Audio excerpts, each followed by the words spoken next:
আসসালামু আলাইকুম। Welcome to Nilmon blog. চলে এসেছি নতুন একটি ব্লগ নিয়ে। অনেকগুলো ব্লগ জমে গেছে। কিন্তু সময়ের অভাবে আমি ভয়েস দিতে পারছি না বলে শেয়ার করা হচ্ছে না।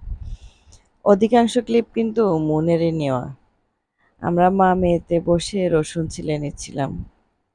প্রীতি, আমি, মন ৩ জন মিলে রসুন ছিলছিলাম আর একটু সুখ-দুঃখের গল্প করছিলাম।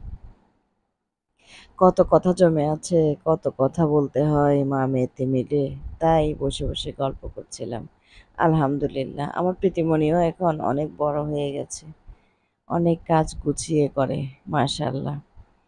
মা-মেয়েতে মিলে কাজ যেন শেষই হচ্ছে না। বসে, বসে মা-মেয়ে কাজ করছি আর গল্প করছিলাম।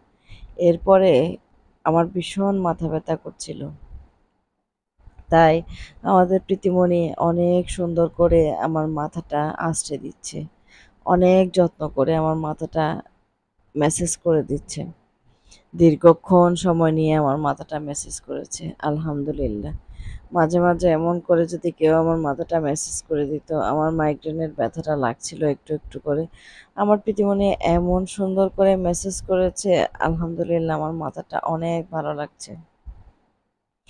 একেবারে মাথা ব্যথা চলে গেছে বললে চলে। খুব সুন্দর করে গুছিয়ে পুরো মাথাটা ম্যাসেজ করে দিয়েছে। ইচ্ছে করছিল আসার সময় প্রীতিমণির হাতগুলো খুলে নিয়ে আসি। কাজ শেষ হওয়ার পরে এদিক দিয়ে যে রুটি বানানোর জন্য যে খালাকে আসতে বলেছি উনিও চলে এসেছে। এই জিনিসটা আমাদের চট্টগ্রামে বেশি হয় যে কোরবানির আগের দিন রাত্রে সবাই মিলে বসে পিঠা বানানো হয়। সেখানে অনেক আড্ডা চলে, অনেক গল্প চলে। এদিকে খালাও চলে এসেছে। খালাও এটা মুথে দিচ্ছে, তারপরে আমরা রুটি বানাচ্ছি। ভাবি আর আমি বেলতেছি, মলতেছে ভাবি। সবাই মিলে এদিকে সুখ-দুঃখের গল্প করছি। আর মনমনি বসে, বসে ক্লিপ নিচ্ছি।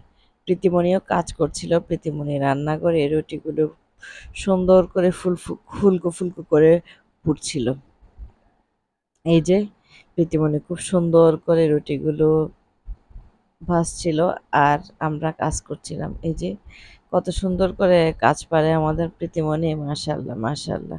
অনেক সুন্দর করে গুছিয়ে কাজ করছে আমাদের মেয়েটা।